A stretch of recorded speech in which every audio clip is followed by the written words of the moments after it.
It's been another busy month in the markets, and we've seen more all-time highs and plenty of investor action all over the place, in public and behind the scenes as well. If you're interested in more content like this, do me a favor and make sure to like below and subscribe to our channel. So last month we mentioned the FTSE 100 index reaching an all-time high, and also kind of made a comment about it being undervalued. And what we've actually seen in the last month is some potential acquisitions and offers and like takeovers of UK companies from outside the UK. So there's companies from the US, for example, that are looking to make offers and bids on UK companies, and they're actually offering like above share price value, which is kind of a good sign for the UK market because it might act as a bit of a catalyst to bring up the valuations, and it might lead to more interest in UK stocks in general. And now this month, we've also seen all-time highs for the S&P 500, the Nasdaq, the Dow Jones broke 40,000 points for the first time. And then also we've seen all-time highs in stock markets in Japan, Brazil, Canada, and India. Now, most of the time, if you want to like invest in these markets, you can use things like funds that tend to copy like the whole index or the whole market. That's a nice, easy way to invest. All the funds and all the indexes can be arranged differently. So the Dow Jones, for example, is a bit of like an old school index. It's not actually like the best measure these days because the companies in it is quite small. There's only 30 companies and they're handpicked rather than just being, like the biggest or like the best stocks. So each index is different and not all of them will kind of perform the same or be of the same like quality. We're seeing that like part of the growth that's happening in the stock markets and in the US particular has been down to the kind of a better than expected earnings season so far. Also, we're seeing inflation is like kind of coming down across the world. The fact that inflation is like lowering, it does kind of set the foundation for potential base rate cuts in like the UK and in the US. And typically this can be good for stocks and for companies, because it just means it creates a better environment and it means they can borrow money for cheaper, and that makes it easier to grow. The other kind of big like all-time high that we've seen at the moment is gold has actually reached a new all-time high. And what's been interesting about that is that we're also seeing central banks are kind of loading up on their gold supplies and are adding more gold to their balance sheets. Notably in China, this has happened, and China's actually been selling some of its US debt and its US bonds and buying more gold. Gold is kind of hard to judge why the price of gold goes up. It's very like sentiment driven. A lot of people think it is just to do with the kind of inflationary environment that we've seen, and that's sticking around. It's just making people want to kind of hedge their bets a bit and hold some gold to potentially kind of like account for the loss in value of currencies like the US dollar through inflation. So if you want to invest in gold, you can actually do this on most investing and share trading platforms. Easy way to kind of do it is using exchange traded funds in ETF, or with gold you can actually use an exchange traded commodity, an ETC, which essentially just means that you can invest in gold by buying one of these products that are listed on stock exchanges. So it just makes it a bit easier to access rather than, buying a bar of gold, which isn't ideal. So previously, if you made a trade or investment in the US, the trade itself wouldn't actually take place until up to 2 business days after the order. So it's not like an instant kind of trade-in system. And this was called T+2. It used to be T+3 until 2017, and then it got reduced to T+2.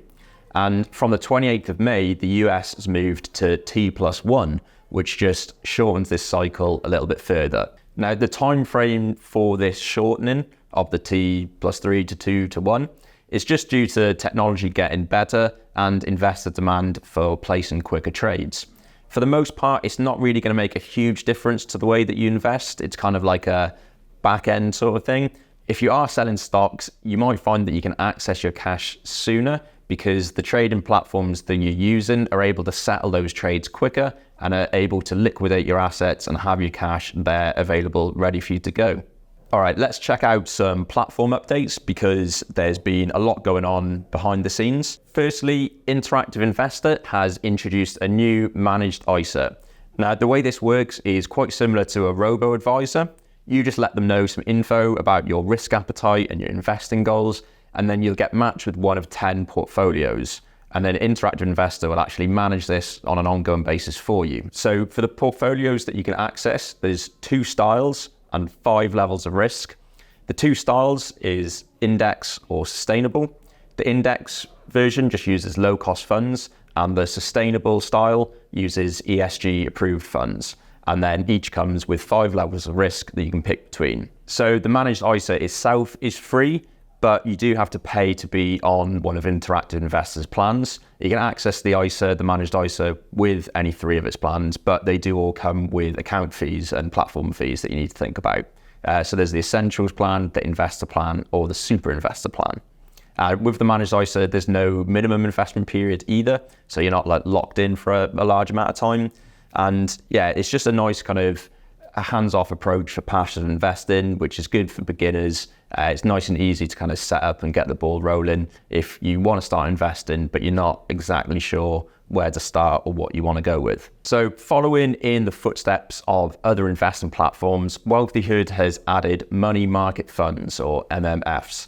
It's a type of fund that invests in low-risk, short-term debt instruments like bonds. And this basically just means that interest can be paid similar to you would get with a savings account. But you need to remember that these are still investments. They are low risk, but they are investments. So it's not a traditional savings account. However, it is a useful alternative for investors who want to earn some interest on cash. Now, with Wealthyhood, the actual kind of return that you get depends on the tier that you're with. So if you're on Wealthyhood Basic, it's 4.62% interest that you can get from these funds. With Plus, it's 5.02%, and with Gold, it's 5.12%. Now, these funds are like a useful addition to the Wealthyhood platform, but there are kind of free platforms out there that will pay you the higher level of interest without needing to be on a paid plan. For example, Trading 212 and XTB. There's no minimum amount, and you can access the highest rate straight away, even on the free plans. Speaking of Trading 212, so recently it launched a debit card that you can link to your investing account. It's now also released a cash ISA, which is available if you kind of update your app to the latest version. The cash ISA is already launched. It pays 5.2% interest. There's no fees. You can start with £1.